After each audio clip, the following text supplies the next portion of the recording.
নমস্কার বন্ধুরা, অপর্ণা রান্নাঘরের আরও একটি পর্বে আপনাদের সবাইকে স্বাগত।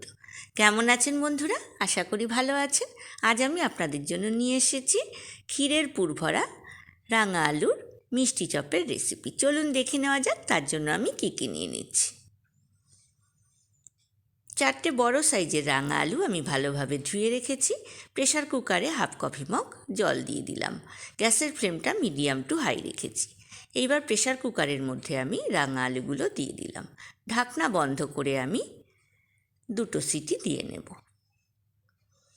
2 সিটি দিয়ে নেওয়ার পর আমি গ্যাসের ফ্লেমটাকে বন্ধ করে দিয়েছি। প্রেশার কুকারের ঢাকনাটাকে খুলে নিয়ে আমি রাঙা আলুগুলো একটা ছাঁকনির মধ্যে ছেঁকে নিচ্ছি। ছাঁকনির তলায় একটা বড় বাটি বসিয়ে দিয়েছি। এইবার গ্যাস ওভেনে আমি একটা কড়াই বসিয়ে দিয়েছি। গ্যাসের ফ্লেমটা মিডিয়াম টু হাই রেখেছি।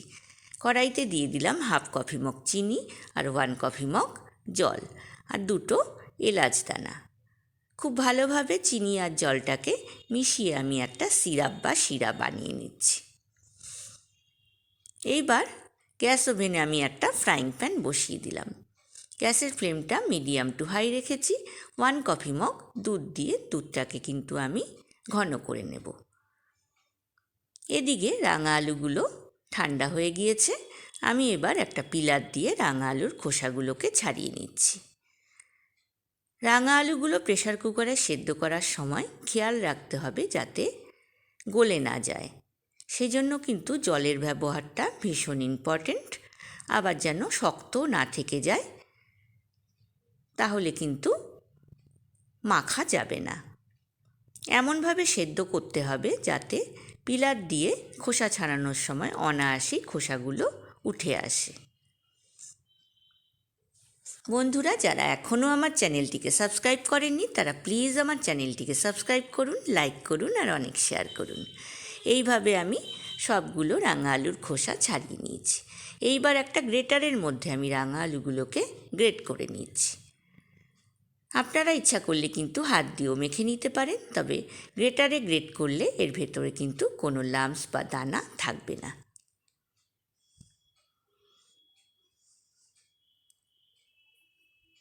বন্ধুরা, পাশে থাকা বেল আইকনটা প্রেস করবেন, তাহলে আমার নতুন নতুন রান্নার নোটিফিকেশান বা আপডেট কিন্তু আপনার কাছেই প্রথম পৌঁছবে। এদিকে ফ্রাইং প্যানের দুধটা ঘন হয়ে গিয়েছে। আমি এর মধ্যে দিয়ে দিলাম 2 টিস্পুন পাউডার সুগার। খুব ভালোভাবে ঘন দুধের সাথে পাউডার সুগারকে মিশিয়ে নিলাম। এইবার দিয়ে দিচ্ছি 1/4 টিস্পুন এলাচের পাউডার। খুব ভালোভাবে ঘন দুধের সাথে পাউডার সুগার আর এলাচের পাউডারকে মিশিয়ে এইবার আমি বাইন্ডিংয়ের জন্য দিয়ে দেব 2 টিস্পুন কোকোনাট পাউডার। আপনাদের কাছে যদি কোকোনাট পাউডার অ্যাভেলেবল না থাকে সেক্ষেত্রে কিন্তু 2 টিস্পুন মিল্ক পাউডার ব্যবহার করতে পারেন। কোকোনাট পাউডার বা মিল্ক পাউডার কিন্তু বাইন্ডিংয়ের কাজ করে। আমার কিন্তু চপের ভেতরের পুরটা অলমোস্ট রেডি হয়ে গিয়েছে। আমি খুব ভালোভাবে শুকিয়ে একটা ডো বানিয়ে নেব। যেসব বন্ধুরা প্রথম থেকে আমার সঙ্গে আছেন তাদেরকে অনেক ধন্যবাদ, আর যেসব বন্ধুরা প্রথম আমার চ্যানেলে ভিজিট করবেন তাদেরকে আমার চ্যানেলে স্বাগত জানাই। দেখুন, ডোটা কিন্তু একদম রেডি হয়ে গিয়েছে। গ্রেট করা রাঙা আলুর মধ্যে এবার আমি দিয়ে দেব 3 টিস্পুন ময়দা আর দিয়ে দেব 3 টিস্পুন মিল্ক পাউডার আর দিয়ে দেব 3 টিস্পুন আতপ চালের গুঁড়ো।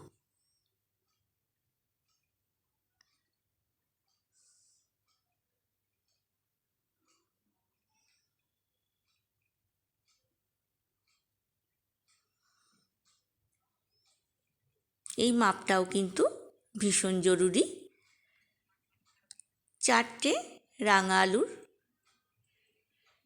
সঙ্গে যদি আরও 2টো রাঙা আলু অ্যাড করা হয় সেক্ষেত্রে কিন্তু এই মাপটাই থাকবে। দিয়ে দিলাম 1/2 টিস্পুন এলাচের পাউডার। খুব ভালোভাবে আমি মসৃণ করে মেখে নিচ্ছি। এবার দিয়ে দিলাম 1 টিস্পুন ঘি।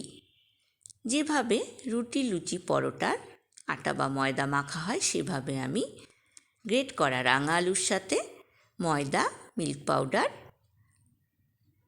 চালের গুঁড়ো এলাচের পাউডার আর ঘিকে খুব ভালোভাবে মেখে একটা ডো বানিয়ে নেব।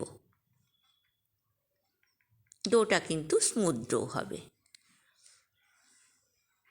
দেখুন, একটা ডো বানিয়ে নিয়েছি।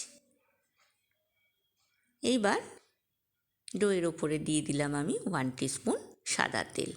সাদা তেল দিয়েও আমি খুব ভালোভাবে মেখে একটা ডো বানিয়ে নিলাম। চিনির সিরাপ বা শিরাটা কিন্তু তৈরি হয়ে গিয়েছে। এক টুকরো লেবু আমি এর মধ্যে দিয়ে দিলাম, যাতে চিনির শিরা বা সিরাপটা জমে না যায়। আমি বেকিং পাউডার দিতে ভুলে গিয়েছিলাম। ডোটার মধ্যে আমি এবার 1/2 টিস্পুন বেকিং পাউডার দিয়ে দিলাম। দিয়ে আমি আরও ভালোভাবে ডোটাকে মেখে নিচ্ছি। যখন গ্রেট করা রাঙা আলুর মধ্যে ময়দা, মিল্ক পাউডার আর চালের গুঁড়ো, এলাচের গুঁড়ো মিশিয়েছি, তখনই কিন্তু বেকিং পাউডারটা ইউজ করে নেবেন। আমি ডোটা বানিয়ে নিলাম। এবার ডো থেকে আমি ছোট ছোট লেচি করে নেব। মোট 18টা লেচি করে নেব। চপ কিন্তু বানাবো 9টা। একটার ওপর আরেকটা প্রেস করে কিন্তু আমি চপটা বানাবো। ভেতরে কিন্তু ক্ষীরের পুর দেব।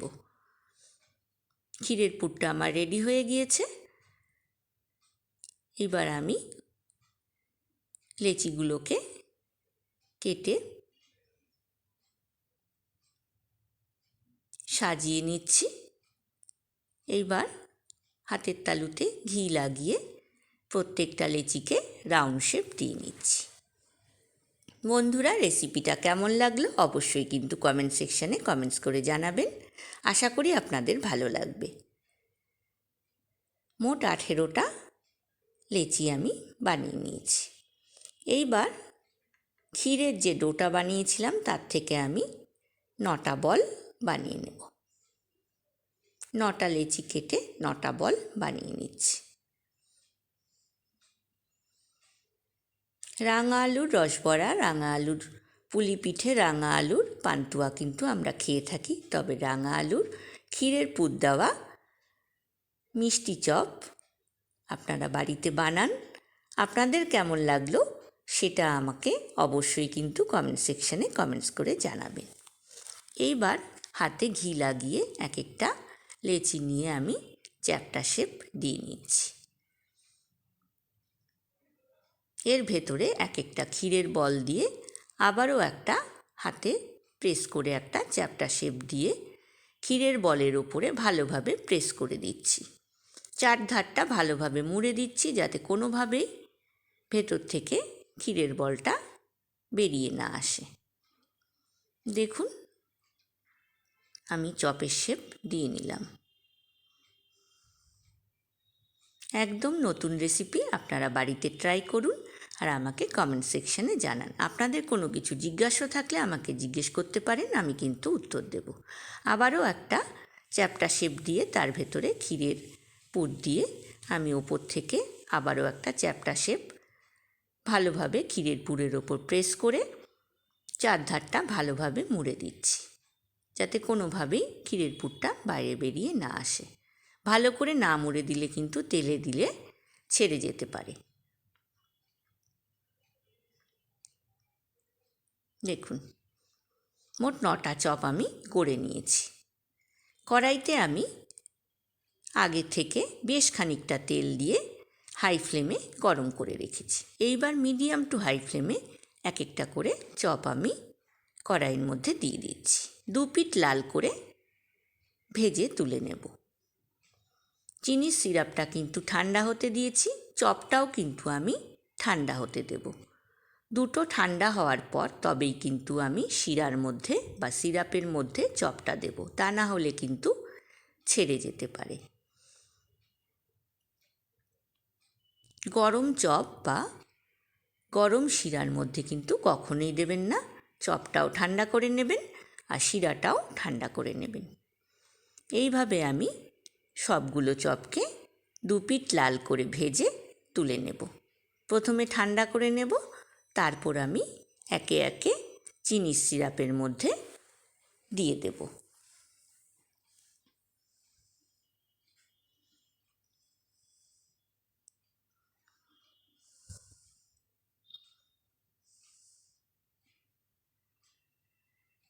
চিনির সিরাপে দেওয়ার পর কিন্তু সঙ্গে সঙ্গেই আমি সার্ভ করব না, অন্তত 4 থেকে 5 ঘন্টা ঢাকনা অবস্থাতে আমি রেখে দেব। এইবার লেবুটা আমি চিনির সিরাপ থেকে তুলে ফেলে দিলাম। এক একটা করে চপ আমি উল্টে পাল্টে কড়াইয়ের মধ্যে দিয়ে দিচ্ছি। চপগুলো চিনির সিরাপে এপিট ওপিট করে নেওয়ার পর যতক্ষণ না চিনির সিরাপটা চপগুলো অ্যাবজর্ব করে নিচ্ছে ততক্ষণ আমি ঢাকনা দিয়ে রেখে দেব। মোটামুটি 4-5 ঘন্টার মধ্যে কিন্তু চপগুলোর ভেতরে চিনির সিরাপটা অ্যাবজর্ব হয়ে যাবে। 4-5 ঘন্টা পর যখন চপগুলো রসে টইটুম্বুর হয়ে গিয়েছে তখন আমি সার্ভিং প্লেটে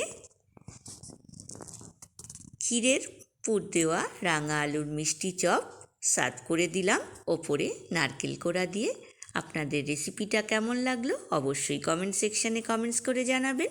আজ এই পর্যন্তই বন্ধুরা, দেখা হবে আবার নতুন রেসিপি নিয়ে। ধন্যবাদ।